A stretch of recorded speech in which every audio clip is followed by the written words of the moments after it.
Kasado na ang seguridad sa paparating na State of the Nation Address ni Pangulong Ferdinand R. Marcos Jr. Yan ang ulat ni Ryan Lesigues. Planchado na ang seguridad na ipatutupad ng Philippine National Police o PNP para sa ika-4 na State of the Nation Address o SONA ni Pangulong Ferdinand R. Marcos Jr. Ayon kay PNP Chief Police General Nicolas Torre III, aabot sa 12,000 ang ipapakalat na pulis para matiyak na magiging payapa ang SONA. Wala naman daw na monitor na anumang banta sa SONA ang PNP. Gayunman, malaking hamon na niyang pagulan dahil dito magpapakalat sila ng maraming payong sa mga pulis para magamit na pangontra sa ulan.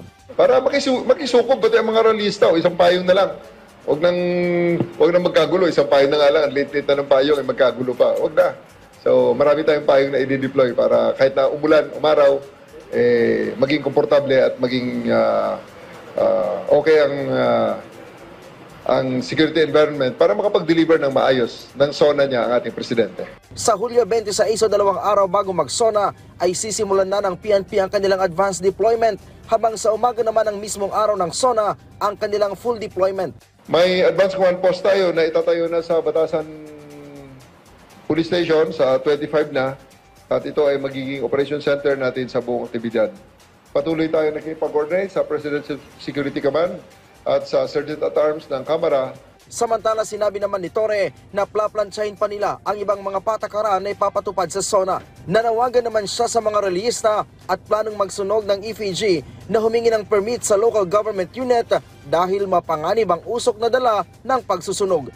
Tiniyag din ng PNP ang pagpapatupad ng maximum tolerance sa panahon ng SONA. Rest assured that the Philippine National Police will do everything to ensure that you will be able to express your opinion with full freedom dahil wala akong pwedeng makapag-alis ng karapatang yan na makapaglabas ang bawat Pilipino na kanya sa loobin hinggil sa mga bagay-bagay. Ryan Lesigues para sa Pambansang TV sa Bagong Pilipinas.